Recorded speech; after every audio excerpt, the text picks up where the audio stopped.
نماز کے احکام بیان کرنا چاہتا ہوں. پہلی نماز کے لیے شرط ہے وضو یا غسل.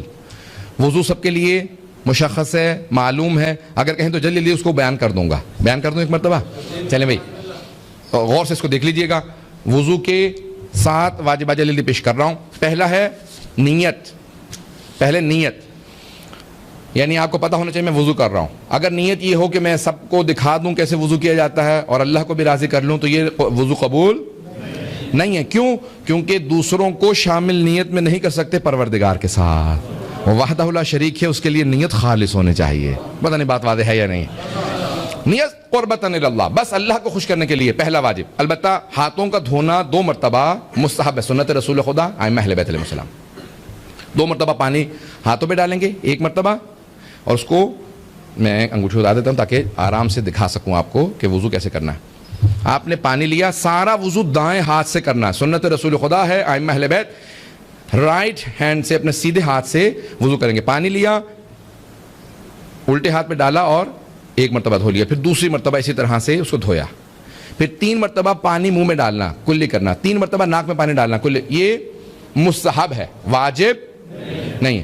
چہرے کا دھونا واجب ہے. کہاں سے؟ جہاں سے عام طور سے بال اگتے ہیں تھوڑی کے آخر تک. یہ لمبائی میں, چوڑائی میں, انگوٹھا اور درمیانی انگلی جو آ جائے اس کے درمیان. لیکن کوشش کریں کہ زیادہ سے زیادہ دھو لیں تاکہ یقین ہو جائے کہ آپ نے چہرہ پورا دھو لیا. جن کے بال کم ہوں, جہاں سے عام طور سے بال اگتے ہیں وہاں سے آخر تک. واضح ہے؟ چہرہ دھونا نیچے کی طرف واجب ہے. میں آپ کو مذاق نہیں کر رہا ہوں, سب لوگ سنجیدہ رہیں. بات کا ایسا ہوتا ہے کہ دوسرے سمجھتے ہیں مجھے ہٹ کیا جا رہا ہے جب آپ لوگ ہنسے ہیں. میں کسی کو ہٹ نہیں کر رہا ہوں. یہ احکام بیان کرنا واجب ہے. سب کی توجہ ہو میرے ساتھ.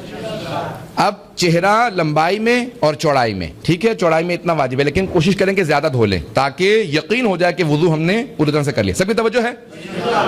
صرف و صرف نیچے کی طرف جا سکتے ہیں, ماتھے سے تھوڑی کی طرف جا سکتے ہیں, اوپر کی طرف وضو کرنا جائز نہیں. پیغمبر اسلام اہل بیت علیہ السلام نے منع کیا ہے کہ اگر آپ جان بوجھ کے ایسا کریں تو وضو باطل ہو گیا, وضو قبول نہیں ہے.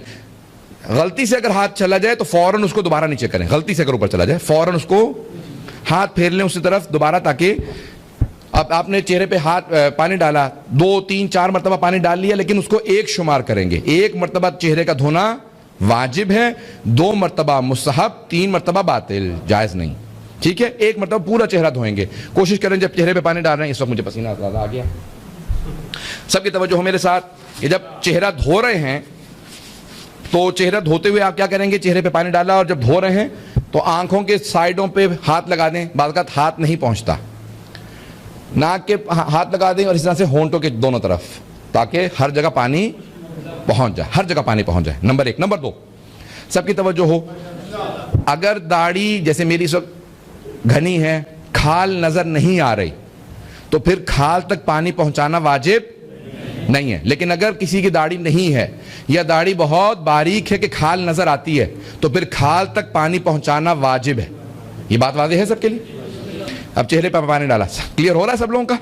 یہاں پہ جو سوالوں کا انسان ہاتھ کھڑا کر کے سوال کر سکتا ہے. جلدی جلدی بیان کروں گا, یہ ساری چیزیں احکام بیان کرنا واجب لازم سمجھتا ہوں. تو اب آپ کا چہرہ دھونا واجب, ٹھیک ہے, آپ نے دھو لیا چہرہ. اس کے بعد پھر یہ دوسرا واجب. تیسرا واجب ہے دونوں ہاتھوں کا دھونا, پہلے دایاں پھر بایاں. پانی کیسے لیں گے؟ مستحب ہے, سنت رسول خدا ہے کہ دائیں ہاتھ میں لے کے بائیں میں ڈالیں.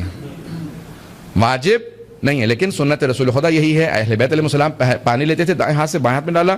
مردوں کے لیے کوہنی سے ڈالیں گے اور آخر تک پورا دھونا. خواتین کے لیے کوہنی کے اندر سے پانی ڈالنا مستحب ہے, پہلا یہاں سے دوسرا وہاں. مردوں کے لیے کوہنی سے پہلے ڈالیں گے, بعد میں یہاں پانی ڈال کے اس کو پورا آخر تک, کلائی تک دھونا کافی نہیں ہے, انگلیوں کے پوروں تک دھونا لازم ہے.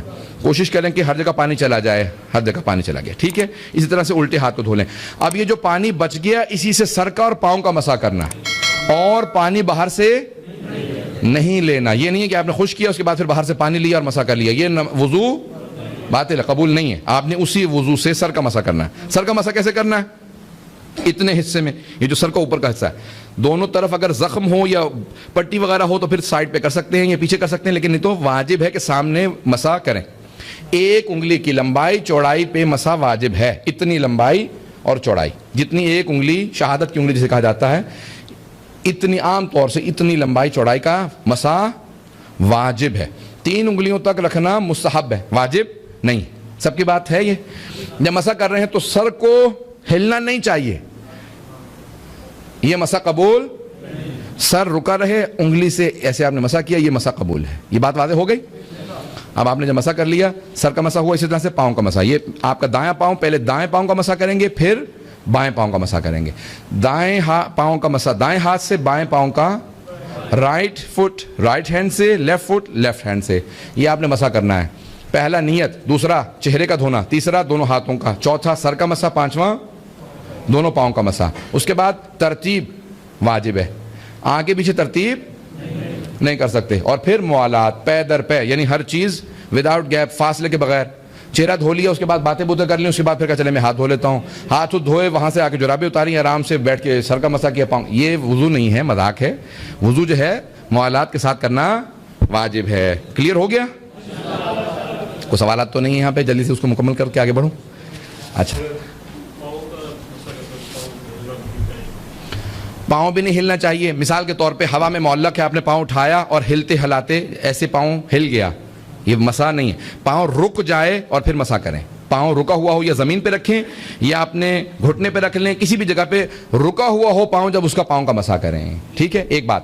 اس کے علاوہ پھر اگر غسل ہے تو بالغسل کے احکام میں, بچے موجود ہے اس لیے میں جلدی اور ریکارڈ بھی ہو رہا ہے, تفصیلات میں نہیں جا سکتا, ممبر کے احترام میں سب کے ذہنوں میں.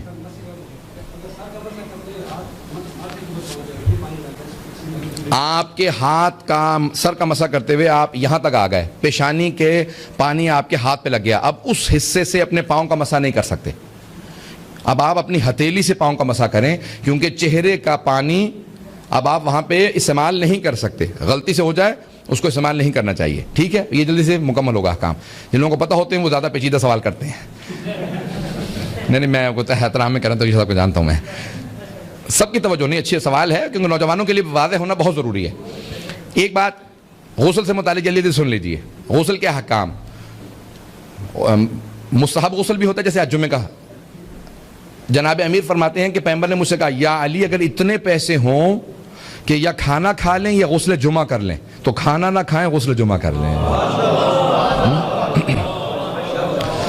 غسل جمعہ کرنے والے کا جسم قبر کے اندر کیڑے نہیں کھائیں گے. جو غسل جمعہ کرتا ہے, جن کی آپ کو سالم جسم مل جاتے ہیں, وہ غسل جمعہ کرنے والے ہوتے ہیں. اگر مومنین کو فضائل غسل جمعہ پتہ ہوں تو وہ پیسے دے کے جا کے جگہ تلاش کریں, غسل جمعہ وقت پہ کریں.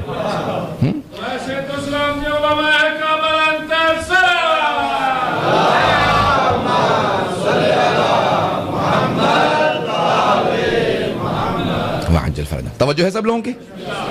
تو غسل جمعہ مستحب ہے. اس کے علاوہ بے انتہا غسل مستحب ہیں. ہمارے فقہاء میں درمیان میں اختلاف ہے کہ غسل جمعہ آیا وضو کو کی کفایت کرتا ہے یا نہیں کرتا.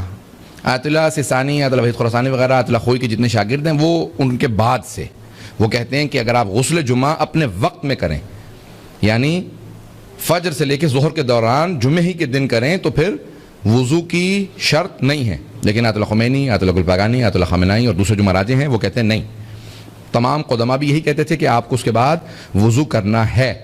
غسل جمعہ کافی نہیں ہے, اس کے بعد وضو کرنا ہے. یہ ذرا بنیادی چیزیں, چھوٹی چھوٹی چیزیں, لیکن یہ بیان میں نے جلدی کر دیا اس کو. لیکن غسل جنابت کے بعد وضو نہیں کرنا چاہیے, اسی سے نماز پڑھنی چاہیے غسل جنابت کے ساتھ. اب غسل جنابت کے حکام, غسل جمعہ کوئی غسل ہو, میت کا بھی جو غسل ہوتا ہے وہ بھی ایسے ہی ہوتا ہے. بہت سے لوگ کہتے ہیں میت کو کیسے نہلاؤں گا, 3 غسل واجب ہیں اس کے بھی, اور وہ ایسے ہی ہوتے ہیں جیسے خود انسان غسل کرتا ہے. بہت سے لوگ پریشان ہو جاتے ہیں, زندہ سے ڈرتے نہیں, مردوں سے ڈرنے لگ جاتے ہیں. زندہ انسان زیادہ خطرناک ہوتا ہے بھائی. سانپ کے دانتوں میں زہر ہوتا ہے, بچھو کی دم میں زہر ہوتا ہے, کیکڑے کے پیٹ میں زہر ہوتا ہے, انسان کے پورے جسم میں زہر ہوتا ہے. بڑا زہریلا ہوتا ہے انسان. آپ تو ایسے سونے جیسے مجھے ہی پتا بس سارا انسان کا, آپ لوگوں کو کچھ نہیں پتا. انسان سارے یہاں پہ ماشاءاللہ. میں جلدی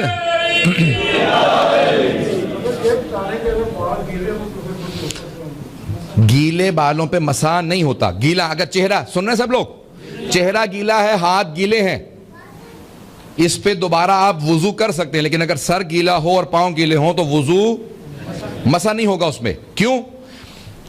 کتنا گیلا ہو, آپ نے نہانے کے بعد سر کو خشک کر لیا, اگر اتنا آپ کا سر گیلا ہے کہ آپ کے سر کی تری، ویٹنس، تری اس کی جو وہ ہاتھ پہ منتقل ہو تو وہ مسح نہیں ہوا، لیکن اگر اتنا تر ہے کہ آپ کے ہاتھ سے جو تری ہے پانی کی وہ اس پہ منتقل ہو جائے تو وہ مسح ہو گیا۔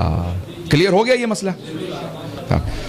پوچھتے جائیں گے یہ تو وضو، غسل، اس کے سارے احکام کافی تفصیلی ہیں۔ اب آئیں ذرا جلدی سے غسل کے احکام بیان کر دوں۔ میت کا بھی غسل ایسے ہی ہوتا ہے، میت کے تین غسل واجب ہے، انسان اپنا بھی کئی غسل اکٹھے ایک نیت کر لے سارے غسل ہو جاتے ہیں۔ غسل جمعہ ہے، غسل جنابت ہے، مستحب غسل ماہ رمضان کا اول ماہ رمضان ہے، غسل توبہ ہے، اور جتنے غسل ہوں آپ انسان سارے نیت کرے اور ایک غسل کر لے۔ پورے سر کا چہرے کا دھونا واجب ہے، گردن زیادہ سے زیادہ اس میں دھو لیں، یہ پورا چہرہ، آنکھوں پہ ہر جگہ، کھال کے اوپر ہر جگہ، سر میں، داڑھی میں ہر جگہ پانی پہنچانا واجب ہے۔ آنکھیں بند کر کے پورے آنکھوں پہ، کان سب۔ اس کے بعد پھر دایاں حصہ، پھر بایاں حصہ۔ دائیں حصے کو جب دھو رہے ہوں تو زیادہ دھوئیں گے تاکہ پورا جسم دھل جائے، اسی طرح سے جب بائیں حصے کو دھوئیں تو پھر دائیں حصہ سارا دھو لیں گے تاکہ انسان کو یقین ہو کہ پورا غسل ہو گیا۔ جب انسان غسل کر لیتا ہے، غسل کی حالت میں نہ ہو تو مسجد میں نہیں آ سکتا، یہ امام بارگاہ، مسجد میں نہیں جا سکتا، قرآن کو ہاتھ نہیں لگا سکتا، اللہ کے ناموں کو، اہل بیت کے، محمد وآل محمد کے ناموں کو ہاتھ نہیں لگا سکتا۔ 7 آیات سے زیادہ تلاوت کرنا مکروہ، لیکن واجب سجدے والی آیات کی سوروں کی تلاوت کرنا حرام۔ تو جب انسان جنابت میں ہوتا ہے اس کے احکام بہت سخت ہیں، اس لیے انسان کو فوراً غسل کرنا چاہیے۔ اب تیمم کے جلدی احکام بیان کر دوں، سب کی توجہ ہے؟ تیمم بھی جلدی بیان کر دوں۔ غور سے دیکھ لیجئے، اگر انسان کے سامنے پانی نہ ہو، بدل از غسل یا بدل از وضو، اسی طرح سے اگر انسان کے لیے پانی مضر ہو، پانی بہت ٹھنڈا ہے، سردی بہت زیادہ ہے، انسان اگر نہائے گا تو بیمار ہو جائے گا، شریعت نہیں کہتی بیمار ہو جاؤ۔ اسی طرح سے اگر وقت نہیں ہے، نماز قضا ہونے والی ہے تو آپ فوراً تیمم کر کے وضو کر لیں، آپ نماز پڑھ لیں، بعد میں پھر غسل بھی کریں گے۔ تیمم کیسے کرتے ہیں؟ خاک کے اوپر کریں گے، مٹی کے اوپر کرتے ہیں۔ یہاں تو اتنی دھول، گرد و غبار نہیں ہوتا، ہمارے ملکوں میں گرد و غبار اتنا ہوتا ہے کہ کپڑوں پہ اگر زور سے ہاتھ ماریں تو اس میں گرد نکلتا ہے۔ فقہا کہتے ہیں کہ اگر اتنا گرد ہو کپڑوں میں، عبا وغیرہ میں سفر کرتے تھے نا، تو کہ آپ ہاتھ ماریں تو گرد اڑنے لگے تو اس پہ ہو جاتا ہے۔ ہاتھ ماریں، کیسے ماریں گے؟ سب توجہ سے دیکھیں۔ وضو کرتا ہوں، تیمم کرتا ہوں، بدل از وضو یا غسل، 2 مرتبہ ہاتھ ماریں گے، اپنی انگوٹھیاں وغیرہ سب اتار دیں۔ اگر بہت زیادہ مٹی لگ گئی ہے تو اتار بھی سکتے ہیں۔ اور پھر کیا کریں گے؟ اپنے چہرے کو پہلے اور پھر اس کے بعد ہاتھوں کو۔ چہرے کو کیسے کریں گے؟ یہی آپ کی مٹی پیشانی پہ، دیکھ رہے ہیں مجھے سب لوگ غور سے، کیونکہ پسینہ بہت زیادہ ہے، میں اس کو بار بار، میرے ہاتھ جو ہیں وہ بھیگ جاتے ہیں اس سے۔ آپ نے 2 مرتبہ ہاتھ زمین پہ مارے، اس کے بعد پھر پیشانی پہ۔ یہ چہرہ آپ کا جو چہرہ دھونا ہوتا ہے اس کی جگہ پہ آپ نے تھوڑا سا چہرے پہ یہ جو مسح کر لیا، چہرے پہ، ماتھا اور آنکھوں کے سامنے دونوں طرف چہرے پہ، بس، ناک پہ واجب نہیں ہے۔ اور پھر اسی طرح سے کلائی، یہ ہے کلائی، یہاں پہ ہاتھ رکھیں گے، پورا ہاتھ رکھ کے، انگوٹھا الگ نہیں ہونا چاہیے، یہ آپ نے پورا کا پورا مسح کیا۔ اسی طرح سے یہ ہاتھ آپ نے پورا مسح کر لیا، یہ آپ کا تیمم ہو گیا، چاہے وضو کی جگہ چاہے غسل کی جگہ۔ غسل کی جگہ 2 مرتبہ ہاتھ ماریں گے اور اس کا اسی طرح سے آپ تیمم کر لیں گے۔ وضو، غسل، تیمم تینوں ہمارے ہو گئے۔ سب کی توجہ ہے میرے ساتھ؟